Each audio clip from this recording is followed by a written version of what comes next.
Voici une chronique qui va vous aider au quotidien. Voici une solution, pas de problème avec Julien. Là là, aujourd'hui, je suis tellement content de vous parler parce que cette semaine, je suis resté sans voix.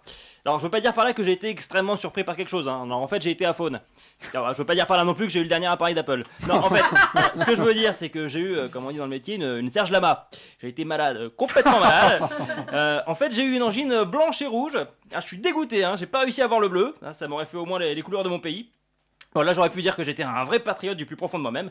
Bon, bah tant pis, hein, on essaiera de faire mieux la prochaine fois. En tout cas, ça m'a empêché de parler pendant plusieurs jours et accessoirement de manger. Bon, à la limite, ne pas manger, c'est pas bien grave, hein. Au pire, t'as faim. Et puis au pire du pire, tu décèdes. Mais là, au moins, t'as plus faim, donc ça rattrape. Non, ce qui est vraiment un calvaire, c'est de plus pouvoir faire de blagues. Alors ça pour moi, c'est un calvaire. Alors que pour les autres, c'est une bénédiction, hein. Comme quoi, tout est une question de point de vue. Et puis c'est tout bête, hein. Mais ne pas pouvoir parler pour communiquer, c'est emmerdant. Tiens, par exemple, la dernière fois, j'étais entassé dans le métro. Pardon, pléonasme. J'étais dans le métro. J'étais dans le fond, coincé contre la porte vitrée, à l'opposé de là où se trouvait la sortie. Et j'essayais tant bien que mal d'éviter un molar qui coulait encore le long de la porte. Quand j'arrive enfin à la station où je dois descendre pour me rendre à mon rendez-vous pro. Alors j'ai voulu demander aux gens de se pousser, mais aucun son n'est sorti. Bah du coup, bah moi non plus, je suis pas sorti.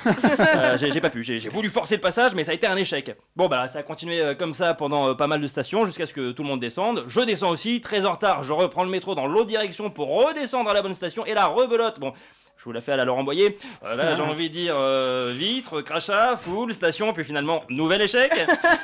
Bref, j'arrive à mon rendez-vous pro qui était en fait une audition où il fallait que je fasse un monologue de 3 pages en alexandrin. Bon, alors déjà, j'ai pas réussi à expliquer la raison de mon retard, ce qui est ironiquement la raison pour laquelle j'étais en retard. Et en plus des alexandrins pas sonores, franchement, ça rend pas terrible. J'ai tenté à un moment donné de compenser avec le seul mime que je savais faire, hein, celui de l'escalator. Mais il me faut un peu de matos pour le faire, donc bon. Bref. Est-ce que j'ai vraiment besoin de vous préciser que j'ai pas été pris?